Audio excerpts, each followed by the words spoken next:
68면입니다. 히브리서 제12장 18절로 29절의 말씀입니다.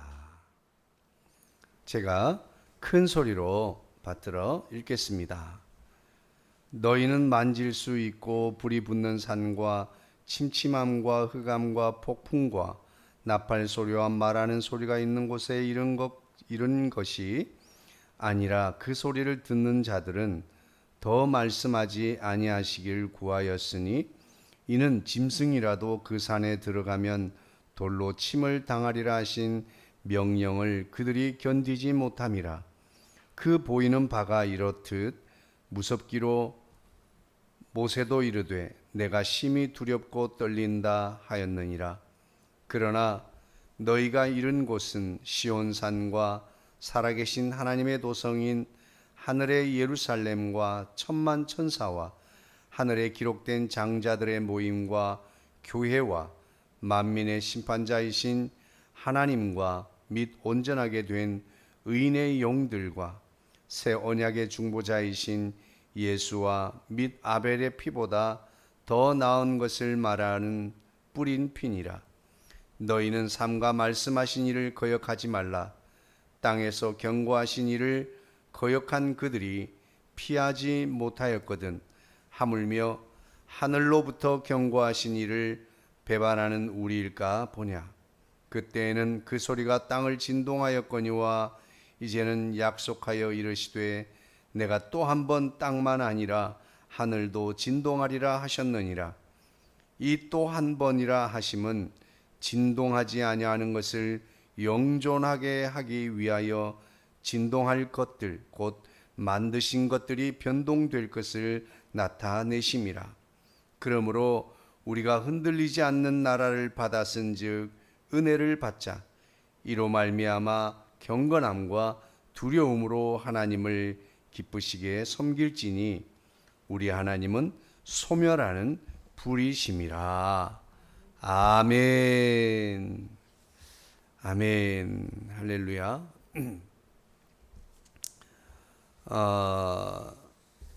우리 박숙희 권사님, 시간 정확하게 들어오시고 우리 이장순 집사님도 함께 해주셔서 감사합니다.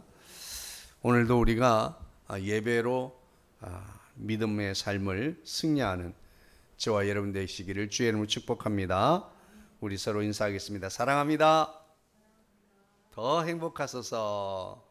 그 일은 잘 될 것입니다. 네. 우리가 살아가는 이 세상, 세계를 크게 두 세상으로 구분할 수 있습니다. 눈에 보이는 가시적인 세계와 눈에 보이지 않는 불가시적 세계가 존재하는 것을 우리가 알 수 있습니다.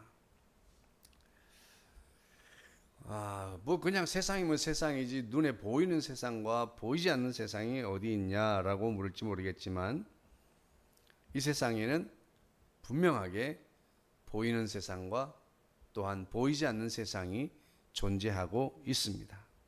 이를테면 분명히 세상 안에 세상에 존재하고 있지만 보이지 않는 것들이 있다라고 하는 거죠.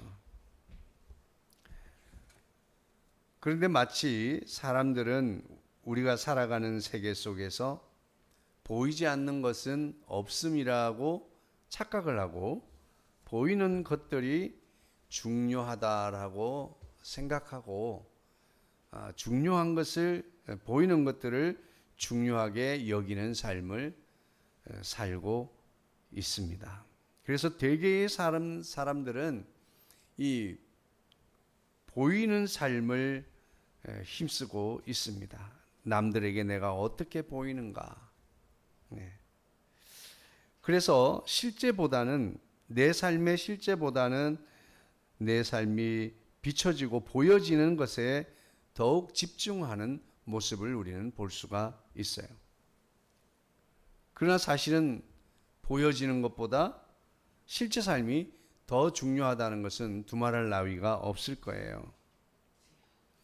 이 땅에 우리가 눈에 보이는 것이 더 중요하게 여기며 살고 있지만 실제로 눈에 보이지 않는 공기는 단 1분 1초, 1분 30초도 우리가 없으면 목숨을 유지하기 어렵습니다. 많이 참는 분들은 거의 1분 몇 분도 참는 분이 있는 것 같은데 5분? 와. 그러나 대개의 보통 평균의 사람들은 1분 정도만 참아도 많이 참는 거죠. 우리가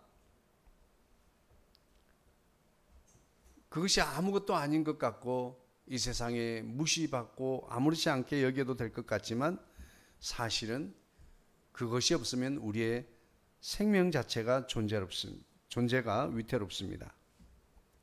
뿐만 아니라 이 세상의 빛의 모습도 마찬가지입니다. 우리가 살아가는데 여러 가지 많은 것들 보이지 않지만 실제하는 것입니다. 하나님의 세계도 마찬가지입니다. 실제하고 있고 우리에게 많은 영향을 주고 있지만 그러나 보이지 않기에 우리는 보이는 삶에 더 치중하고 살아가고 있습니다. 오늘 본문에 소개하고 있는 두 산에 대한 이야기는 이스라엘 백성과 그리고 예수님 이후에 예수님을 믿게 된 이방인들 또 유대인들 포함해서죠. 예수님을 믿는 사람들을 대조적으로 설명하고 있습니다. 그래서 이 산이라는 것을 통해서 예수님 이전의 삶과 예수님 이후의 세계, 신앙 이것에 대해서 말씀해 주고 있어요. 한마디로 말하면 신의 산은 율법의 산이었습니다. 율법의 산. 모세가 대표로 하나님의 말씀 율법을 받아서 이스라엘 백성들에게 선포하고 그리고 이스라엘 백성들은 우리가 지키겠습니다 라고 하나님 앞에 언약을 했던 그 산이 바로 신의 산입니다. 이 산은 어떤 산이었습니까? 만질 수도 있고 또 불이 붙어 있는 산과 그리고 침침함과 흑암과 폭풍과 나팔 소리와 그리고 말하는 소리가 있는 곳에 이런 것이 아니라, 이 아니라는 말은 지금 너희라고 하는 지금 이 편지의 수신자들을 말합니다. 유대교 기독 크리스찬을 말합니다. 그 당시 이스라엘 백성들이 다다른 산은 이런 산, 신의 산이었고 이 신의 산은 만질 수도 있고 불이 붙어 있는 모습 그리고 침침함과 흑암이 있고 폭풍이 몰아치고 나팔 소리 같은 높고 낮은 또 크고 작은 소리가 막 들려지고 거기에도 목소리가 말하는 소리가 들리는 곳이었다. 그런데 그 소리를 들었던 이스라엘 사람들은 얼마나 그 소리가 무서웠는지 두려웠는지 더 이상 직접 이스라엘 백성들에게 말씀해 주시지 않기를 구하였습니다. 모세에게 말하십시오. 모세가 전달하면 우리가 듣겠습니다. 왜 그랬습니까? 짐승이라도 그 산에 들어가면 돌로 침을 당하리라 하신 명령을 그들이 견디지 못했기 때문입니다. 그 보이는 바가 이렇게 무섭기로 모세조차도 내가 심히 두렵고 떨린다 이렇게 말했다고 성경은 말하고 있습니다. 결국은 이 율법의 신의 산을 통해서 율법을 수여받은 하나님의 명령과 규례를 받은 이스라엘 백성들은 약속의 땅 젖과 꿀이 흐르는 가나안 땅을 입성하게 되는 것이죠. 율법의 산, 신의 산은 율법의 산이었고 그 산에서 율법을 받은 그들은 그 산을 매우 두려워했었다. 그리고 그 율법의 산, 신의 산에서 율법을 수여받은 그들은 이 땅에 있는 가나안 땅을 그들은 들어가게 되었다. 그런 반면에 율법의 산과 대조되는 또 한 산이 있으니 은혜의 산 시온입니다. 은혜의 산 시온. 그러나 너희가 이른 곳은 시온산이다. 그곳은 살아계신 하나님의 도성인데 하늘의 예루살렘과 천만 천사와 하늘에 기록된 장자들의 모임과 교회와 만민의 심판자이신 하나님과 및 온전하게 된 의인들의 영들과 새 언약의 중보자이신 예수와 및 아벨의 피보다 더 나은 것을 말한 피를 그 앞에 볼 수 있다. 그 앞에 서 있다 하는 거예요. 그 시온에는 그런 것이 자리 잡고 있다 하는 것입니다. 거기에 서 있다 하는 것입니다. 율법의 산, 시온의 은혜의 산. 너희가 받은 산은 율법의 산, 신의 산이 아니라 너희가 인도함을 받은, 내가 너희를 이끌어간 이곳은 모세가 이끌어갔던 율법의 산, 신의 산처럼 그 율법의 산이 아니다. 그 사람들은 그 율법의 산에서, 신의 산에서 두려워했어. 하나님에 대해서, 하나님을 직접 만날까 두려워했다. 그러나 내가 너희를 인도하여 지금 이곳에 다다르게 한 이 믿음의 산은 바로 은혜의 산 시온이다. 이 시온산은 실제 하는 산보다도 하나님이 현존하시는, 하나님의 임재하시는 가상의 산입니다.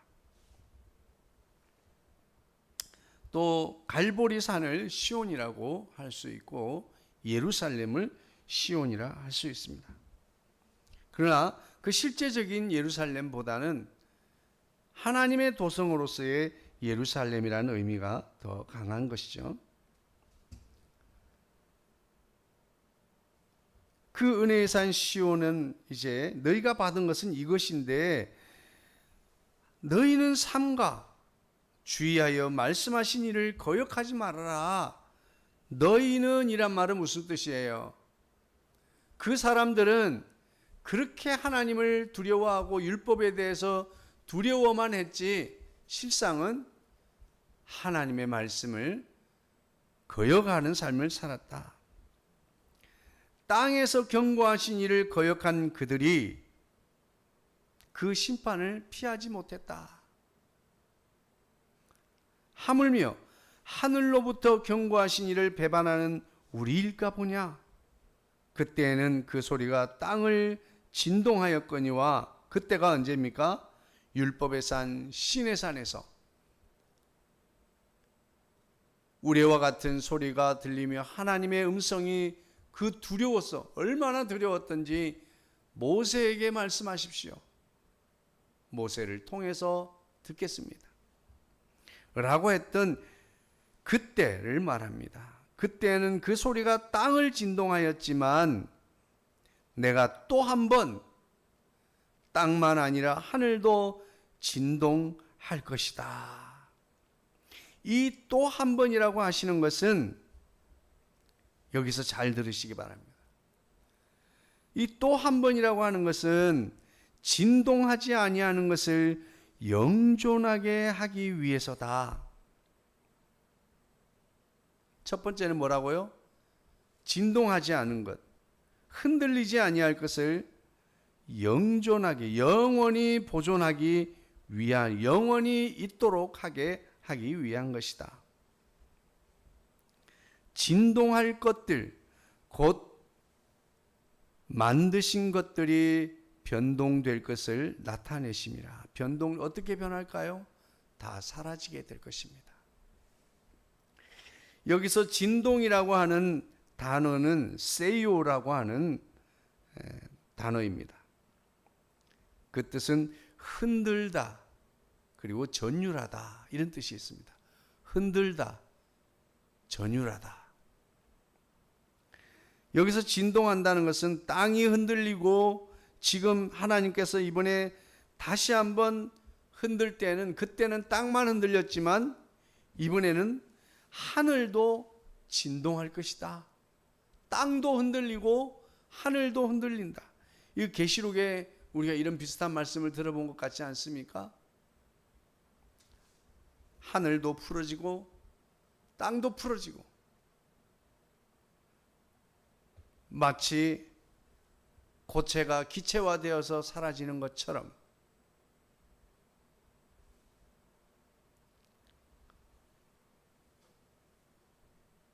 주님의 약속은 그것입니다.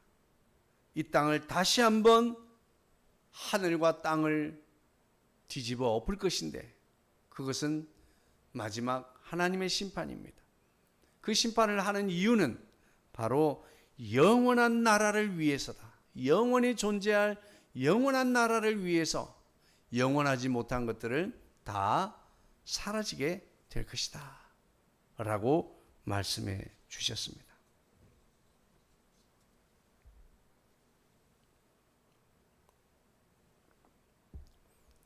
이제 이렇게 이야기를 율법의 산 시내산과 은혜의 산 시온을 서로 비교하면서 마지막 심판 때가 이르렀다라고 하는 것을, 심판이 있을 것이다라고 하는 것, 이 땅에 종말이 있을 것을 말씀해 주시면서 28절에 이렇게 말씀하고 있어요. 그러므로 이제 바울 사도가 하고자 하는 그 말을 쓰는 겁니다. 그러므로 우리가 흔들리지 않는 나라를 받았은즉, 오늘 우리가 받은 나라는 약속의 땅, 젖과 꿀이 흐르는 그 땅에, 이 지상에 존재하는 그 땅이 아니에요. 율법의 산 신의 산에서 말씀을 받았던, 약속을 받았던 그들은 이 땅에 존재하는 약속의 땅, 젖과 꿀이 흐르는 가나안 땅을 들어갔지만, 오늘 예수 그리스도를 믿어서 구원받은 너희가 들어가는 땅, 너희가 받은 땅은 어떤 것으로도 흔들리지 않는, 진동하지 않는, 전율하지 않는, 떨리지 않는, 변하지 않는 그런 나라를 받았다라고 말씀하고 있습니다. 할렐루야. 그런 나라를 받으신 것을 믿으십니까? 받게 된 것을 믿으십니까? 예. 이미 우리는 받았지만 소유가 아직 이루어지지 않은 것이죠. 그러나 이 땅에서 적어도 우리는 하나님의 나라를 경험할 수 있게 될 줄로 믿습니다. 그러므로 우리가 흔들리지 않는 나라를 받았은즉 첫 번째 은혜를 받자라고 말합니다. 이것은 여기서 말하는 그냥 은혜를 구하고 은혜 받자는 것이 아니라 은혜로 받자라는 거예요. 이 말은 무슨 말인가 하면 감사함으로 받자, 그런 뜻입니다. 할렐루야. 그렇습니다. 우리가 흔들리지 않는 나라를 받았으니 이 나라를 주신 그 은혜에 감사함으로 우리가 받아야 될 줄로 믿습니다. 뿐만 아니라 그 은혜로 받고 이 받은 것으로 인하여 우리는 경건함과 두려움으로 하나님이 기뻐하시도록 섬기자, 이렇게 말하고 있습니다. 경건함과 두려움이란 말은 두 단어가 비슷한 단어를 사용하고 있어요.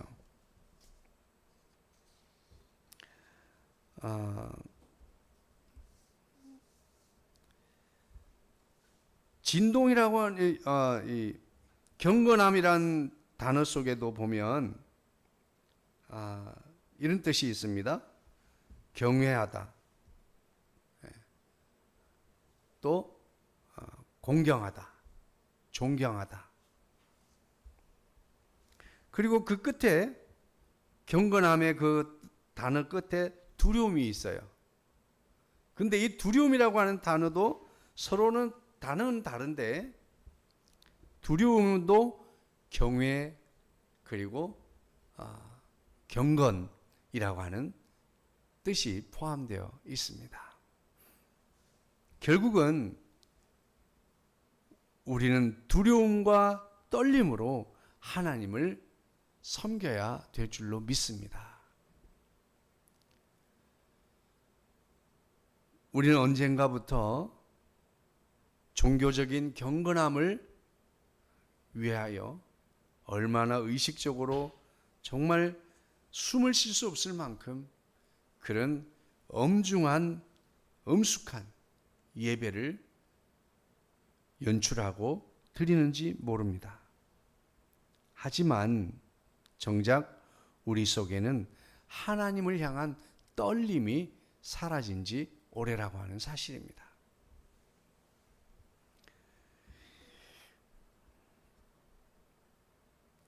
우리 하나님은 소멸하는 불이십니다. 이 세상의 모든 것들을 태우실 것입니다.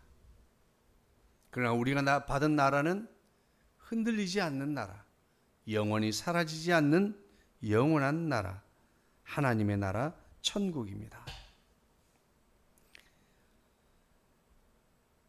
오늘 우리는 바울 사도가 히브리 기자가 결론적으로 우리에게 주시려고 하고 싶은 말은 결국은 이거예요.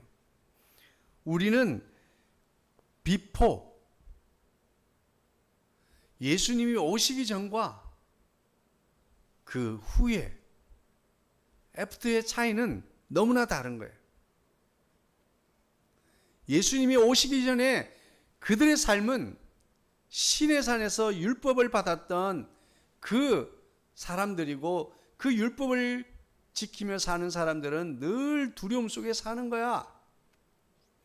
그러나 우리는 하나님 앞에 감사할 것밖에 없어. 이런 이야기를 왜 썼을까요? 유대인 크리스찬들 중에서 언제든지 자신들이 유대인이라고 하는 것을 늘 기억했습니다. 그리고 다시 이스라엘 사회에서 유대인으로 같은 공동체로 사회적인 지위와 인정을 받고 싶었습니다. 그래서 그들은 언제라도 교회를 떠나서 유대교에 돌아가면 같은 공동체로 받아줄 수 있을 것이라고 생각을 하는 사람들이 생겨나게 되었습니다. 그리고 그들은 율법의 가르침을 주장하고 할례를 받아야 된다, 율법을 지켜야 된다, 안식일을 거룩하게 지켜야 된다 등등 다양한 주장들을 하게 되었습니다. 그래서 그것은 교회 안에 큰 문제가 있게 된 것입니다. 오늘날에도 마찬가지입니다. 하나님께서 이 땅에 우리에게 율법을 주신 목적, 율법 그 자체보다 율법을 주신 하나님을 우리는 사랑해야 되는 사람들인데도 불구하고 우리는 여전히 율법 그 자체에 빠져 있고, 그리고 우리 눈에 보이는 그 율법을 지키지 않음과 율법을 지킴과 그것으로 우리는 판단하고 또 그것으로 하나님을 두려워하며 사랑의 하나님을 그렇게 섬기고 있다는 거죠. 그러나 그것이 아니다. 너희가 받은 이 산은 은혜의 산, 시온산. 우리가 도착한 건, 내가 인도에서 도착한 이곳은 은혜의 산 시온이야. 그러므로 오늘 우리가 이 땅에서 살아가는 동안에 우리가 할 일은 감사할 것밖에 없는 거야. 정말 예수님이 아니면 우리는 하나님을 영원히 두려워하다가 나중에 다 소멸하고 말 존재들이었어. 그러므로 우리가 이제 할 일은 감사로 이 은혜를 누리고, 그리고 하나님께 대하여 경건함과 두려움으로 하나님을 기쁘게, 하나님이 기뻐하시도록 섬기자. 이것이 오늘 본문의 결론입니다. 한 사람, 감사하며 세상을 살아가는 한 사람의 진실을 소개해 드리겠습니다.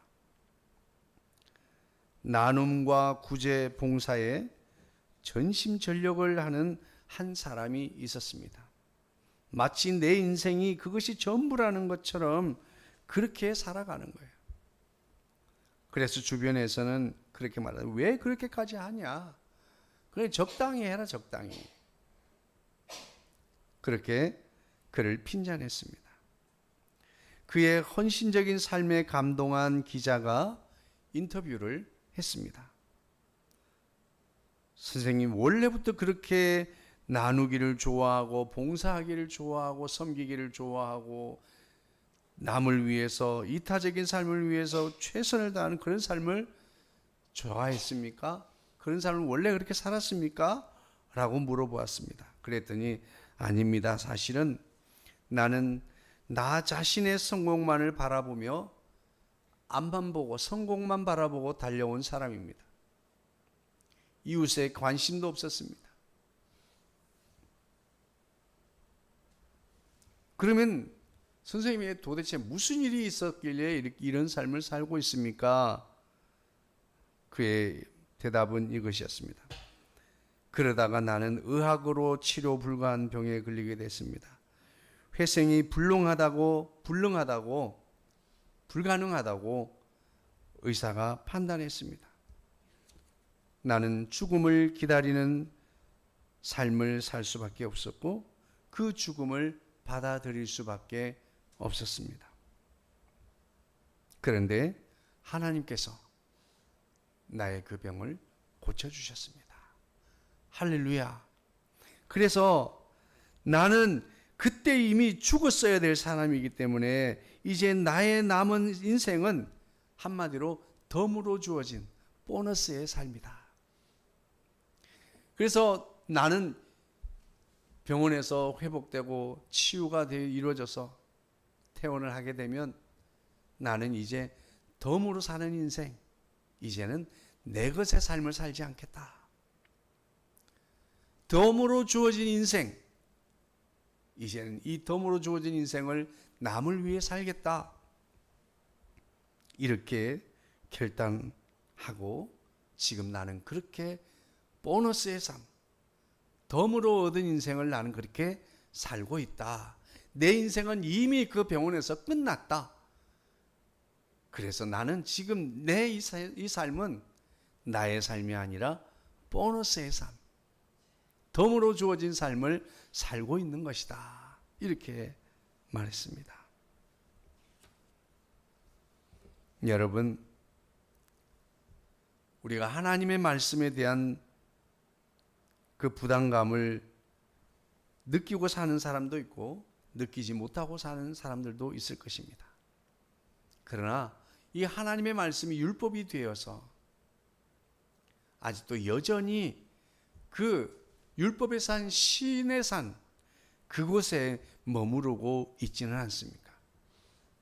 혹은 계속해서 그곳으로 돌아가려고 하고 있지 않습니까? 그러나 여러분, 안타깝게도 우리 하나님은 그 율법의 산 시온에, 신의 산에 계시지 않습니다. 우리가 돌아간다고 해도 그곳에는 하나님이 계시지 않습니다. 오늘 우리가 다다른 곳은 은혜의 산 시온입니다. 우리가 할 일은 흔들리지 않는 나라, 아무 공로 없이 예수 그리스도의 십자가의 대속의 은혜로 우리가 얻었으니 이제 우리가 할 일은 감사로 그것을 받아 누리는 거예요. 할렐루야. 여러분, 우리가 가장 두려워하고 무서워해야 될 일은 하나님 앞에 감사하는 마음이 사라졌다는 거예요. 내 인생에 감사의 이유가 사라진 것입니다. 오늘 이 성경의 기자가 말하고 있는 것은 바로 우리 속에 하나님께서 덤으로 우리에게 주신 이 삶에 대한 감사가 있느냐라고 말씀하고 있습니다. 오늘 여러분, 내게 주어진 이 삶은 예수님을 믿기 전의 삶과 예수 그리스도를 믿고 나서의 삶은 전혀 다른 것입니다. 우리는 마지막 때에 또 한 번 흔들 것인데, 그때는 영원하지 못한 모든 것들은 다 소멸하는 분이신 하나님께서 소멸해 버리실 텐데, 우리에게는 영원한 흔들리지 않는 나라를 허락해 주셨습니다. 흔들리지 않는 나라를 받은 저와 여러분의 삶은 어떤 삶을 살아야 할까요? 예수님 이전의 세계와 이후의 삶을 우리는 분명하게 살아갈 수 있어야 되겠습니다. 예수님을 알기 전에, 예수님을 만나기 전에 우리의 삶은 소멸될 인생이었습니다. 그러나 이제 우리는 예수님을 만난 자로서의 삶을 살아갈 수 있게 되기를 원합니다.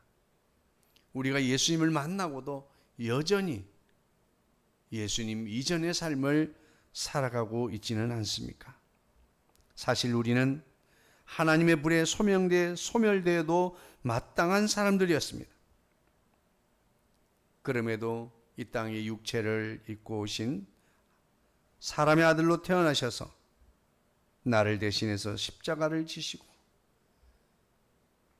내 죄사함을 위하여, 나의 죄를 위해서 당신이 죄인이 되어주시고 내가 져야 될 그 죄값을 주님이 지시고 내가 달려야 될 그 사형틀 십자가에 주님이 나를 대신하여 사형수가 되셨고 나를 대신하여 사형을 당해 죽으셨습니다. 죽은 것으로 끝난 것이 아니라 우리가 다시 이 땅에서 소멸될 인생이 아니라 영원히 소멸되지 않는 인생을 살아갈 수 있도록 죽음을 깨뜨리시고 3일 만에 부활하셔서 우리에게 영원한 나라를 소망으로 주시고 천국을 상속받을 수 있는 상속자가 되게 된 것입니다.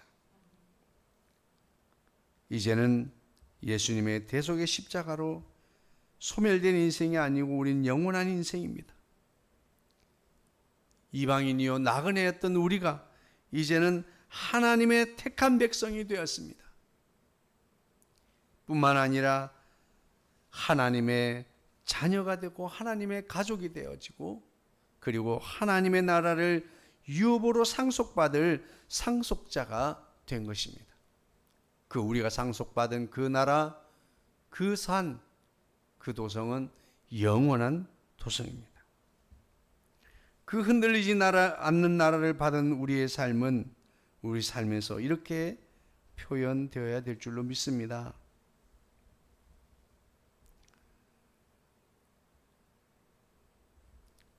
우리는 예수 그리스도를 통해서 진동하지 않는 나라를 얻게 된 것입니다. 여러분, 우리가 바라보아야 될 것은 이 땅에 있는 우아하고 아름답고 대단한 것들, 그것이 아니라 우리가 바라보고 지향해야 될 삶은 천국을 향한 삶입니다. 할렐루야. 천국을 바라보십시오. 하나님의 나라를 바라보십시오. 이 땅에서 우리가 바라보아야 할 것은 금은보화도 아니고 부귀영화도 아니고 인생 대박 성공도 아닙니다. 우리는 영원한 하나님의 나라, 하나님과 함께 살아갈 그 나라를 바라보고 소원하고 살아가야 될 줄로 믿습니다. 흔들리지 않는 나라를 받은 자의 삶은 첫 번째, 우리는 천국을 바라보고 살아야 합니다. 그것은 영원한 나라이기 때문에 그렇습니다. 첫 번째는 천국을 바라보십시오. 이 천국은 나의 공로, 나의 수고, 나의 노력으로 얻은 것이 아닙니다. 오직 예수 그리스도의 십자가로, 오직 예수 그리스도의 대속의 죽음으로, 예수님의 은혜로 우리는 이 천국을 얻게 된 것입니다. 두 번째로, 흔들리지 않는 나라를 받은 자의 삶은 천국을 소망하는 삶입니다. 두 번째는 감사하는 삶입니다. 할렐루야. 오늘 성경에서 말하는 것처럼 하나님이 결국은 예수 그리스도의 큰 이 모든 십자가의 은혜를 은혜로 받지 않고 그저 당연한 것으로 받고 누리고 있다고 하는 사실이에요. 우리는 언젠가부터 십자가의 은혜를 잊어버렸습니다. 한국교회 안에 십자가의 은혜가 사라졌어요. 십자가 복음을 잊어버렸습니다. 도덕과 윤리가 그 십자가의 자리를 대신하고 있습니다. 여러분, 도덕과 윤리를 무시한 삶을 살라는 것이 아닙니다. 그보다 더 중요한 예수 그리스도의 십자가 구원, 이 복음을 우리는 붙들어야 될 줄로 믿습니다. 우리가 항상 내 삶에 감사할 수 있는 것은 바로 우리가 덤으로 얻은 삶을 살고 있기 때문입니다. 우리는 소멸해서 마땅하고 영불 영지옥에 들어가도 마땅한 인생이었지만 예수 그리스도로 천성을 들어갈 수 있게 되었으니 우리가 어찌 감사하지 않겠습니까? 오늘도 저와 여러분의 삶이, 내 삶이 왜 이렇게 작고 보잘것없는가 불평하고 원망할 것이 아니라 우리는 일평생을 감사하는 태도의 삶을 살아야 될 줄로 믿습니다. 그러나 그 감사하는 삶 속에 우리가 원하고 기대했던 모든 것들을 풍성함이 우리에게 더하여 줄 줄로 믿습니다. 왜냐하면 예수님 안에 그 모든 것들이 들어있기 때문에 그렇습니다. 그래서 예수님을 붙들고 예수님을 소유하는 자에게는 이 모든 필요를 주님이 더하여 주시는 줄로 믿습니다. 그래서 예수님을 붙들고 예수님을 소유하고 예수님과 함께하기를 힘쓰는 저와 여러분의 삶이 되기를 소망합니다. 그 삶은 우리 삶에서 감사로 나타나게 될 줄로 믿습니다. 세 번째입니다. 흔들리지 않는 나라를 받은 자의 삶은 영원한 천국을 바라보는 삶입니다. 그리고 이 땅에서 감사하는 삶입니다. 세 번째로, 흔들리지 않는 나라를 받은 자의 삶은 이 땅에서 경외하는 삶을 사는 거예요. 하나님을 경외하는 삶을 사는 거예요. 우리 속에 하나님을 향한 떨림이 사라졌습니다. 이것은 두려움과 조금 다른 의미인데요. 경외하다고 하는 것은 이 단어적으로 두려움이라고 표현하고 있지만 떨림이라고 하는 것이 더 정확할 것 같아요.